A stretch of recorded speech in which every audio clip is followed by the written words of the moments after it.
नमस्कार बंधु माने चलतु आज श्रीमती मंदाकिनी महापात्र रचित कविताटी शुणा जो कवितार नाम फूलटीए मते कर। तेबे आसतु कविताटी शुणा।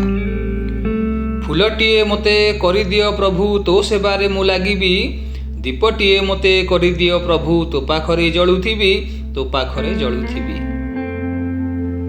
तुलसी दयना कर मते प्रभु तो गोलारे झुलुथिबी, तुलसी दयना कर मते प्रभु तो गोलारे झुलुथिबी। चंदन काठटे करदे तू मते तो मथा को छुँथिबी, तो मथा को छुँथिबी।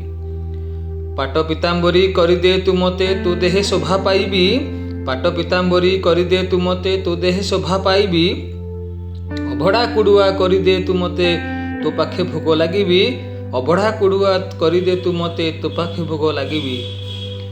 फूलटीए मते करदियो प्रभु तो सेबारे मु लागिबी, फूलटीए मते करदियो प्रभु तो सेबारे मु लागिबी। दीपटीए मते करदियो प्रभु तो पाखरे जलुथिबी, तो पाखरे जलुथिबी, तो पाखरे जलुथिबी। बंधु माने आपण मानकर मतामत कमेंट सेक्शन में जणांतु एवं आउ एभली कविता शुणिया पई आपण माने चैनल को सब्सक्राइब करंतु। नमस्कार।